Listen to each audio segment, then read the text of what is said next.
Boy, he's really, I mean, it's a good strategy. Like, while the Democrats are getting all this bad publicity, just shut up. He doesn't usually do something that smart. It's like that scene. Right? All you have to do is ask my father, who literally was shot in the Orangeburg Massacre, right? Who helped found SNCC, who marched with Marion Barry and Stokely Carmichael and Martin Luther King, and the list goes on and on and on. And he will tell you today that he feels like this country's at 1954.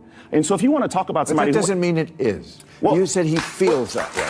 That's ridiculous. Last time, we watched Bill Maher completely dismantle the double standards of those oh-so-woke MSNBC hosts. It was a full-blown reality check they didn't see coming. But this time, things get even messier. This round, CNN's Bakari Sellers walks straight into the fire. And let's just say, it doesn't end well for him. You've probably seen him before. The guy who tosses out the race card the second he's backed into a corner. The moment logic shows up, he ditches facts and dives headfirst into emotional arguments. Every single time. But this time, he didn't get away with it. The Ben Shapiros of the world. Yeah. These people who don't necessarily have the intellect to have honest discussions, but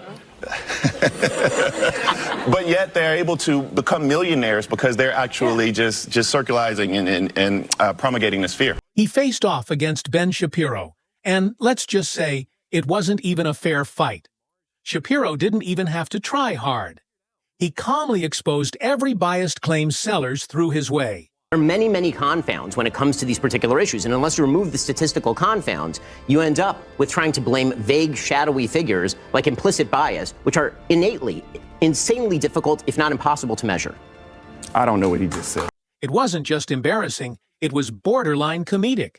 Sellers seemed convinced that his usual emotional angles would land, but instead, they flopped in real time. And people noticed.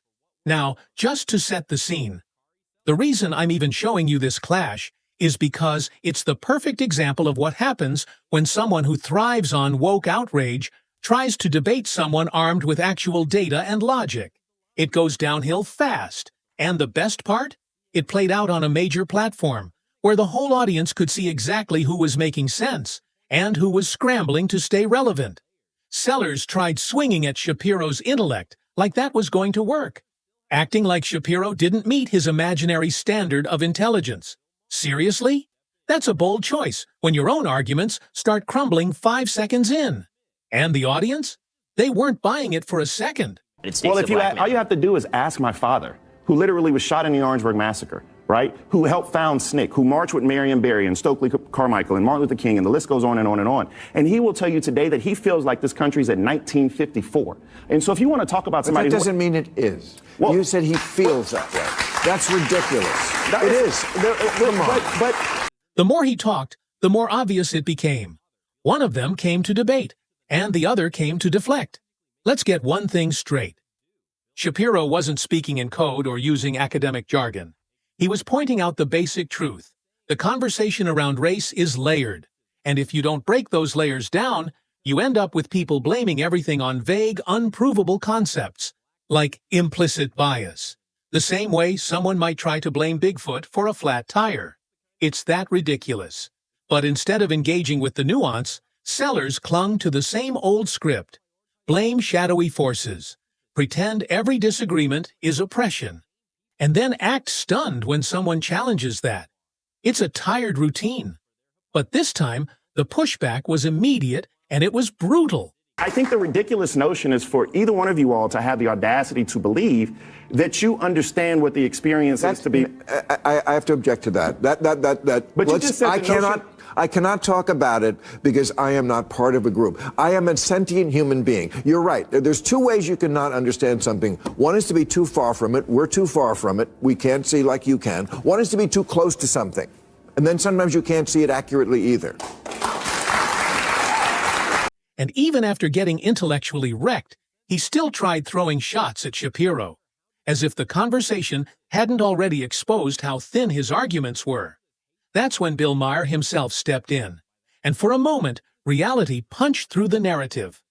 Maher actually called out the nonsense, which says a lot because Maher isn't exactly known for siding with conservative voices. But even he couldn't ignore the holes in Sellers' logic. Shapiro's entire point was simple. Racism is real, But if we only focus on feelings, we miss the actual issues. I'm not too close to something. I am that. I know. And so, but what I am saying though is for you to discount my father's experience and say that, I'm not discounting it, and to say it was silly. I'm not. No, he was shot. No, Were you shot?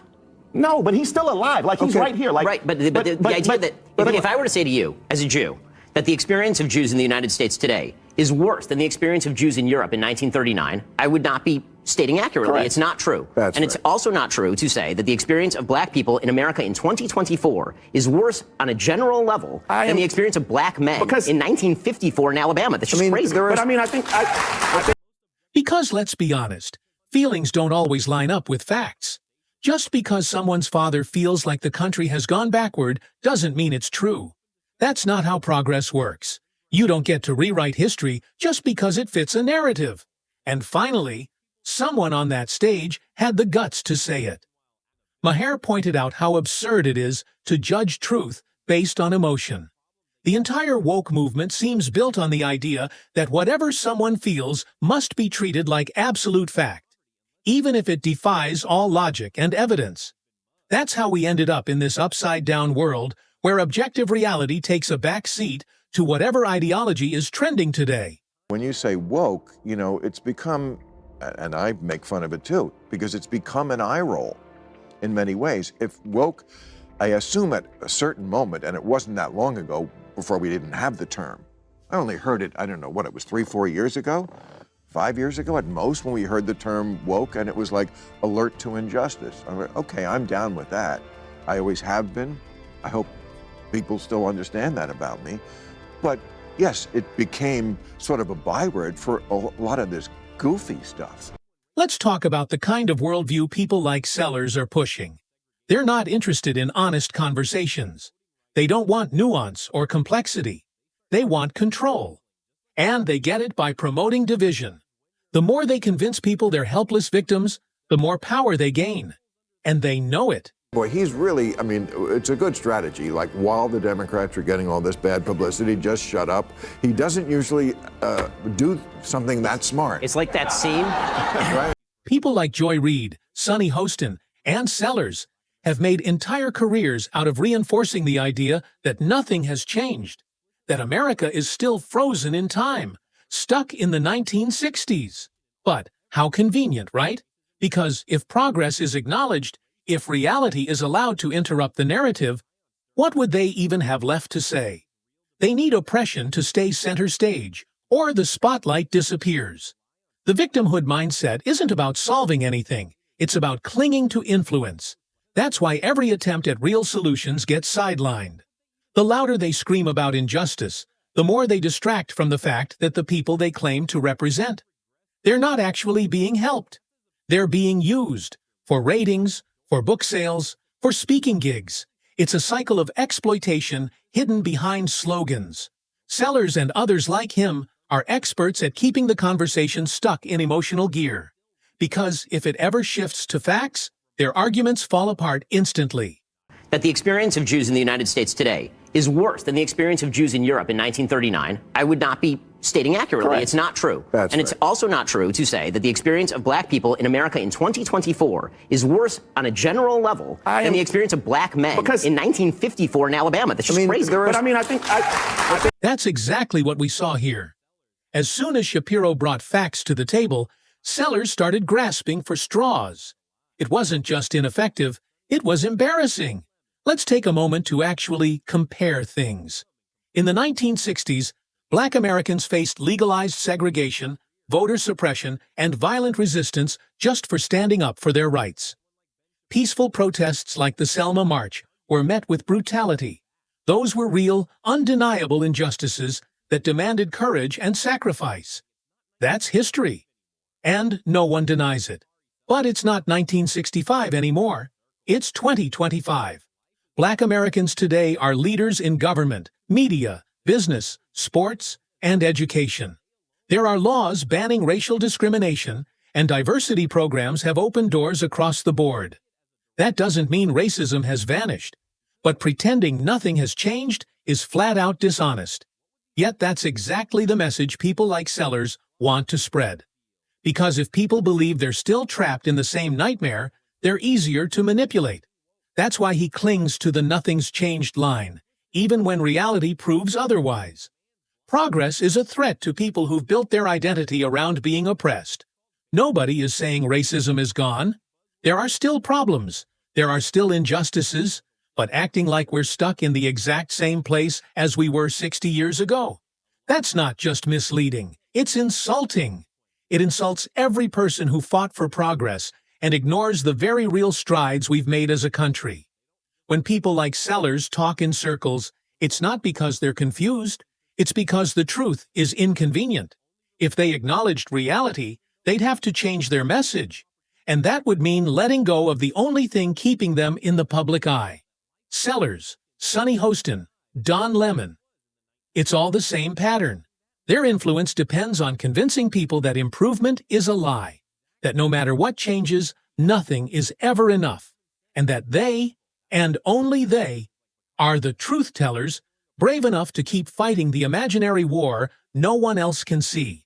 So, when someone like Ben Shapiro comes in and calmly, clearly dismantles those arguments with statistics and common sense, it's not just a disagreement, it's a threat, not to their ideology, but to their relevance.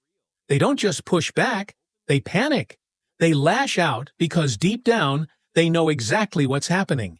They know the only thing more dangerous than opposition is exposure. The kind that reveals their narrative for what it really is. A performance designed to protect power, not seek truth. And once people realize it's not 1965 anymore, once they start asking questions, that whole carefully curated image starts to collapse. That's why they work so hard to silence critics instead of debating them. Because they can't win the debate.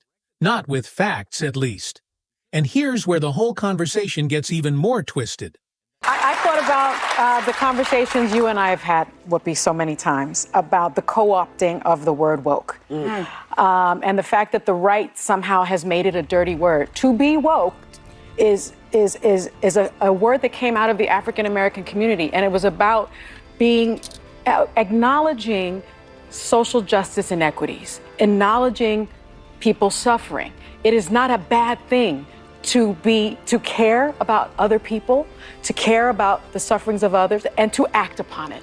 And so it angers me when people are like, this woke stuff has got to go. That's telling me that you don't care about my lived experience. You don't care about the oppression of the LGBTQ community. You don't care about the oppression of the disabled. You don't care about the oppression of immigrants. You don't care about your fellow neighbor. And that is ungodly. That is not Christian. These so-called truth-tellers have now started complaining about the word woke being used as an insult, as if they didn't hijack the term in the first place.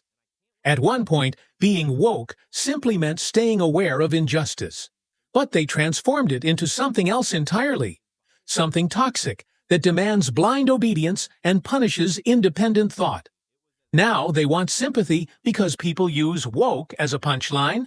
Please! They turned it into a weapon, and now they're shocked it's backfiring? That's rich! They turned awareness into a cult. One that demonizes anyone who questions their beliefs, even when those beliefs make zero sense. When you say woke, you know, it's become, and I make fun of it too, because it's become an eye roll in many ways. If woke, I assume at a certain moment, and it wasn't that long ago before we didn't have the term. I only heard it, I don't know, what it was, 3-4 years ago? 5 years ago at most when we heard the term woke, and it was like alert to injustice. I'm like, okay, I'm down with that. I always have been. I hope people still understand that about me. But yes, it became sort of a byword for a lot of this goofy stuff. This isn't about compassion anymore. It's about coercion. And let's talk about how they drag religion into everything. Specifically, Christianity. Suddenly, Christianity is their favorite punching bag. Why? Because it's an easy target. They bash it nonstop while pretending they're fighting for justice. But we all know they'd never touch certain other religions with the same energy. Funny how that works, right? They act like Christianity is the root of all problems, as if it's the only belief system with moral teachings.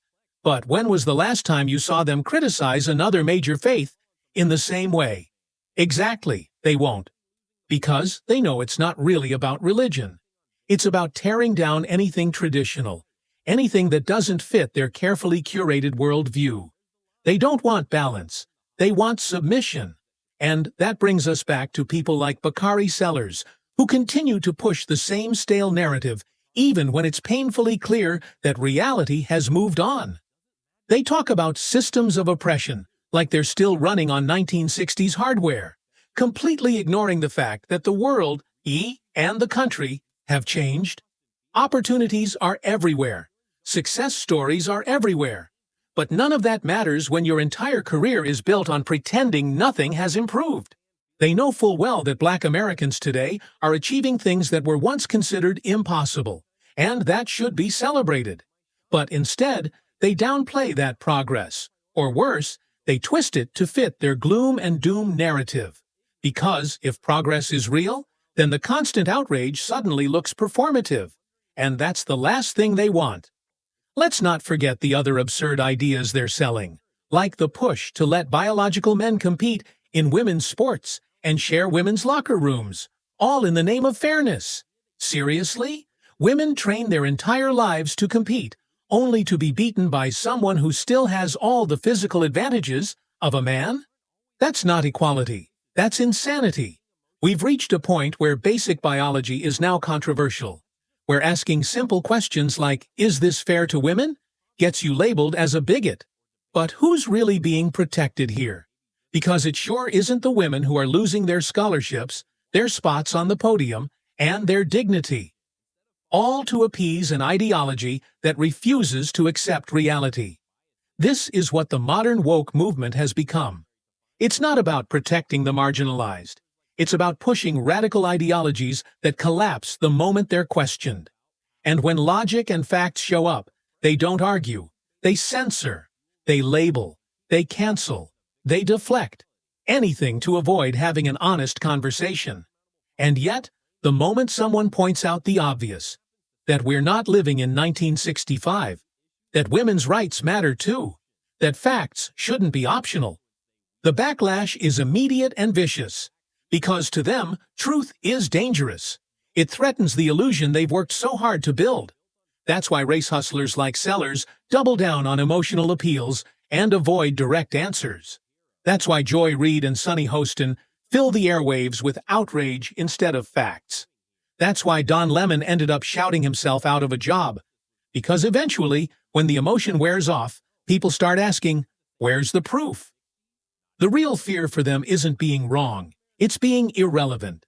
Because once people wake up and realize that progress is real, that opportunity is real, and that the narrative of endless oppression just doesn't match today's world, their influence starts to vanish. And they know it. And here's the hard truth that no one on those panels wants to admit. You can care about injustice and still recognize progress. You can want a better future without pretending the past is repeating itself. But the moment you do that, the moment you break away from the script, they turn on you. Because for them, it's not about solutions, it's about power. And this is where it all comes to a head. The controversial truth they don't want anyone to say out loud. The entire woke machine, the entire outrage industry, isn't built to fix problems. It's built to preserve them. Because problems equal relevance. Problems equal power. And if those problems actually got solved, if real solutions took center stage, they'd be finished. Every headline, every primetime rant, every viral clip would vanish. Because they wouldn't have anything left to scream about. They need people angry. They need division. They need the illusion that things are worse than ever, even when the data says otherwise. Because when people start thinking for themselves, when they start asking questions, the grift is over. And that's why Ben Shapiro, and anyone else who speaks the inconvenient truth, is such a threat. Because they're not just challenging ideas, they're pulling back the curtain. And behind all the noise, all the outrage, and all the emotional manipulation, we're left with this uncomfortable question. What if progress has already happened, and they just don't want you to know? Thanks for watching. If you want to see more content like this, So hit that like button, and don't forget to hit that subscribe button, and please make sure to check out these other videos you might like. See you guys in the next video. Till then, take care and goodbye.